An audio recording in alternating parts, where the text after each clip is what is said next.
নতুন রাজনৈতিক দল গঠনের বিষয়ে যা ভাবছেন সমন্বয়করা। গুমের সঙ্গে জড়িতদের গ্রেফতারে ২৪ ঘণ্টার আলটিমেটাম। শুনছিলেন শিরোনাম, এখন দেখুন বিস্তারিত। গুমের সঙ্গে জড়িত কর্মকর্তাদের গ্রেফতারে সরকারকে ২৪ ঘণ্টার আলটিমেটাম দিয়েছে মায়ের ডাক। বুধবার জাতীয় প্রেসক্লাবে আয়োজিত মানববন্ধন থেকে এই আলটিমেটাম দেন সংগঠনটির অন্যতম সমন্বয়ক সানজিদা ইসলাম তুলি।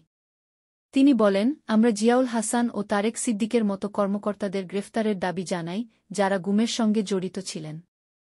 আমরা সরকারকে ২৪ ঘণ্টার আলটিমেটাম দিচ্ছি। একই সঙ্গে এই সময়ের মধ্যে নিখোঁজ ব্যক্তিদের তথ্য প্রকাশ করার দাবিও জানান তিনি। এর আগে মঙ্গলবার রাতে অন্তর্বর্তীকালীন সরকার উপদেষ্টা ড. মুহাম্মদ ইউনূসের সঙ্গে বৈঠক করেছেন গুমের শিকার ব্যক্তিদের পরিবার ও আত্মীয়-স্বজনদের সংগঠন মায়ের ডাক। রাষ্ট্রীয় অতিথি ভবন যমুনায় বৈঠক শেষে নতুন সরকারের কাছে ৩ দাবি জানিয়েছেন সংগঠনটির সমন্বয়ক সানজিদা ইসলাম তুলি। গত কয়েক বছর ধরে গুমের শিকার ব্যক্তিদের সন্ধান চেয়ে রাজপথে কর্মসূচি পালন করে আসছে মায়ের ডাক। তবে তাদের অভিযোগ নিয়ে খুব বেশি বিচলিত হতে দেখা যায়নি বিগত সরকারকে। এমনকি বিভিন্ন সময় আওয়ামী লীগ সরকারের মন্ত্রীরা বলেছেন, নিখোঁজ ব্যক্তিরা স্বেচ্ছায় লুকিয়ে আছে।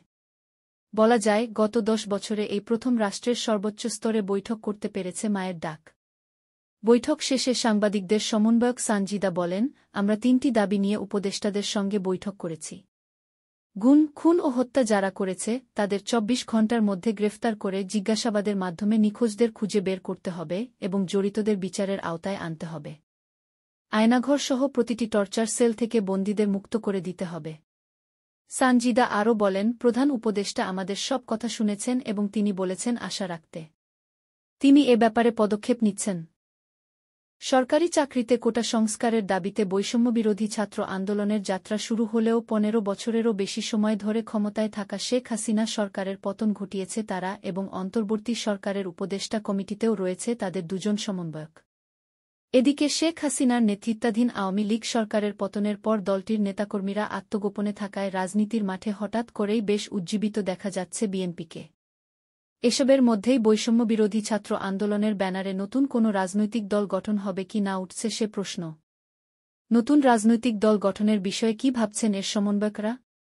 গত ৮ আগস্ট বঙ্গভবনে অন্তর্বর্তীকালীন সরকারের শপথ গ্রহণের পরই এ নিয়ে গণমাধ্যমে কথা বলেন বৈষম্যবিরোধী ছাত্র আন্দোলনের সমন্বয়ক এবং উপদেষ্টা নাহিদ ইসলাম। ওই দিন তিনি বলেছিলেন, জনগণ যদি মনে করে তরুণরাই রাষ্ট্রের হাল ধরবে তবে জনগণের সেই আহ্বানে সাড়া দেওয়ার জন্য তরুণরা প্রস্তুত আছে। পরদিন দুপুরে নাহিদ ইসলাম এবং আসিফ মাহমুদের উপদেষ্টা হবার বিষয়ে সামাজিক মাধ্যম ফেসবুকে একটি পোস্ট করেন আন্দোলনের অন্যতম সমন্বয়ক সার্জিস আলম। সেখানে তিনি লেখেন, অন্তর্বর্তীকালীন সরকারে থাকার কারণে তাদের সামনের ইলেকশনে অংশগ্রহণ থেকে বিরত থাকতে হবে।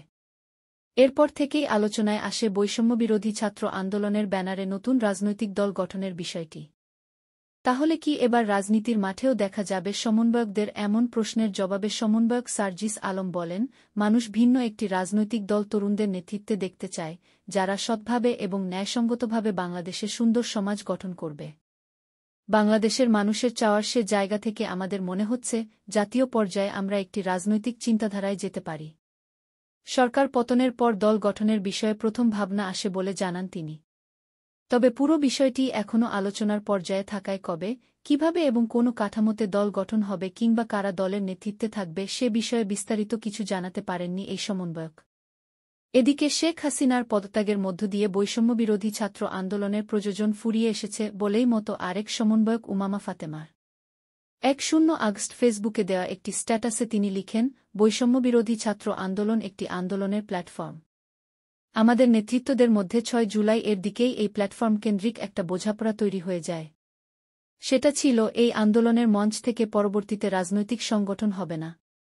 এই আন্দোলনের মঞ্চকে রাজনৈতিক কাঠামোতে পরিণত করলে আমাদের গণভ্যুত্থান তার আকাঙ্ক্ষা থেকে বিচ্যুত হবে।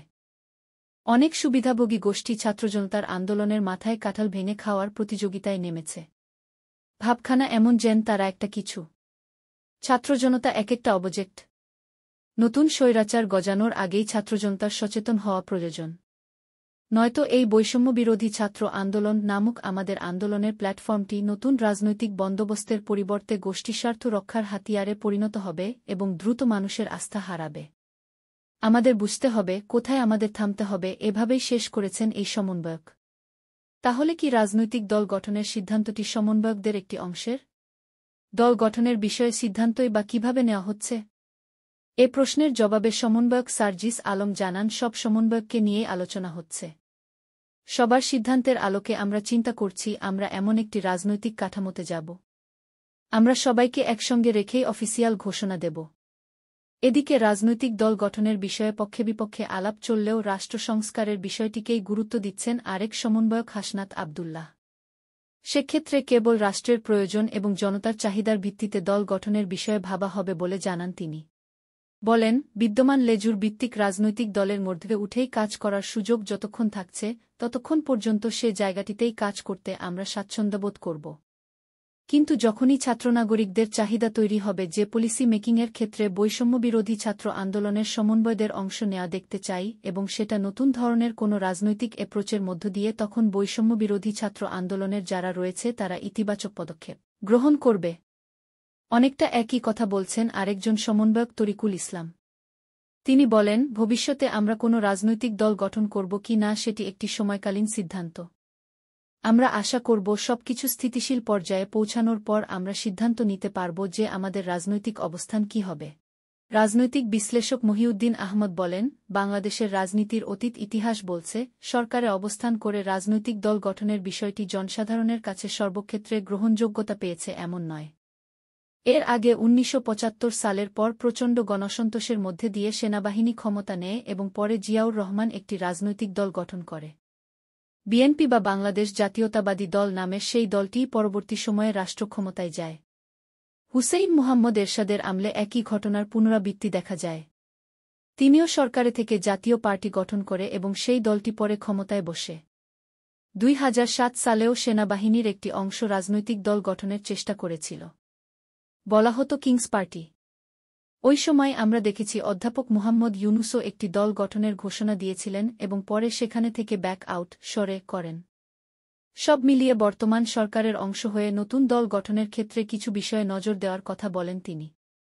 মহিউদ্দিন আহমদ বলেন, সরকারে থেকে দল গঠন করার চেষ্টা সরকারের সুযোগ সুবিধা বা রাষ্ট্রীয় আনুকূল্য পেয়েই কিন্তু এই দল হয়, ফলে মানুষ এটা ভালোভাবে নেয় না। বৈষম্যবিরোধী আন্দোলনের কথা বলে এসে পড়ে না, আবার নিজেদের অনুকূলে সব নিয়ে নেন, এই ব্যাপারে তাদের সজাগ থাকতে হবে। তবে সরকারে থাকার কারণে দল গঠনের ক্ষেত্রে বিশেষ সুবিধা পাওয়ার সম্ভাবনাকে একেবারেই নাকচ করে দেন সমন্বয়ক সার্জিস আলম। তিনি বলেন, আমরা কখনো এটা মনে করি না, বরং তাদের ব্যক্তিত্বের উপর বিশ্বাস করি যে তারা এটা চিন্তাই করে না। এমন ছোটখাটো চিন্তা যদি আমাদের মধ্যে থাকত, আমি এটুকু বলে দিতে পারি একটি কোটা সংস্কার আন্দোলন কোনোদিন স্বৈরাচার পতনের আন্দোলনে পরিণত হয়ে সফল হতে পারত না। বর্তমানে বাংলাদেশের সংবিধানে অন্তর্বর্তীকালীন সরকারের বিষয়ে কিছু বলা নেই। তবে এর আগে যখন তত্ত্বাবধায়ক সরকারের বিষয়টি সংবিধানে যুক্ত করা হয়েছিল, তখন এর অন্যতম প্রধান উদ্দেশ্যই ছিল নিরপেক্ষ সরকারের অধীনে নির্বাচন।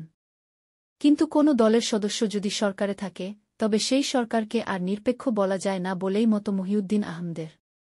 সেক্ষেত্রে নতুন দল গঠন করতে হলে সরকার থেকে ওই দলের সদস্যদের পদত্যাগ করা উচিত বলেই মনে করেন এই বিশ্লেষক। তবে পুরনো রাজনৈতিক দলগুলোর প্রতি অনাস্থা এবং গণবিপ্লবের মধ্য দিয়ে উত্থান হওয়ায় বৈষম্যবিরোধী ছাত্র আন্দোলনের ব্যানারে নতুন দল তৈরি হলে তা জনপ্রিয় হবার সম্ভাবনা আছে বলে মনে করেন তিনি। বাংলাদেশের রাজনীতির ক্ষেত্রে জনসাধারণ পরিবারতান্ত্রিক ধারায় অভ্যস্ত হওয়ায় সেখান থেকে সরিয়ে গণতান্ত্রিক ধারায় আনার বিষয়টি চ্যালেঞ্জিং হবে বলে ধারণা করেন এই রাজনৈতিক বিশ্লেষক।